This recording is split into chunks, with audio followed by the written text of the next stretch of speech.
Assalamu alaykum, kanalımıza abunəçilər, sağlamamızlar. Dostlar, bugün sizlərin etibarlarınız ilə Ankaramızda, Mədirdə, Dostluq məhəlləsində yerləşən 5 sotikdən 10 sotik 2 plan naturel bina var. Satılan naturel bina bilan danışdırıb etəmiz. Birini qazı, sveti, vodoprodu, həmmə nəysəsə acayip bir malal gəlib görüb gəpləşib alarəslər. Mebel zonasından girib gəndən keyin 3-cü köçədən 10 tamamı aylanıb işədən gələmiz yine. Yeniden keyin yine Uğuloy bina yine. Birisi Uğuloy, birisi yine B'de yine yerleşken. B'de yine kodları var, yine kette darvazaları var. B'de yine 2 etajımız, 2 etajın pesem 60 kvadrat dostlar, yukarım 60 kvadrat yine.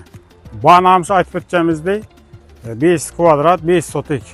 Banam yine darvazasını görürsünüzler, 60 kvadrattan yukarım 60 kvadrat yine.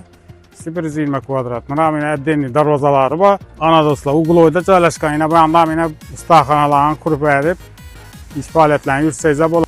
Yine bu yanımızda yol yine sentralni yol görüntü tutana. Yine dostlar cayın eltlerini, yanlarını gördüyse indi çalan bir katar gösterip çıkamazlar.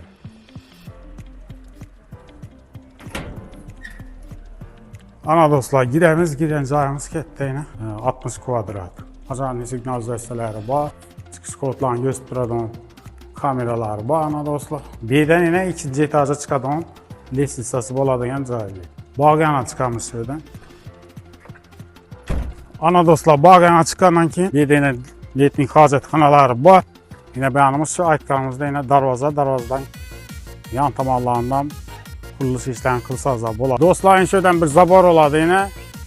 Şimdi ortasından bir zabor boladı. Beyanı 5 kvadrat yine 5 sotik.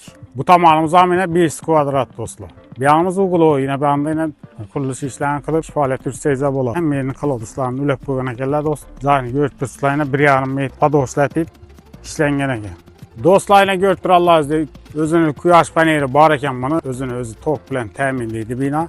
Kuyaş panellerden koyup koyuttular. Narxını dostlar 450 milyondan metrettiler. İkisini bir cayda asasla yine 900 milyon dediler.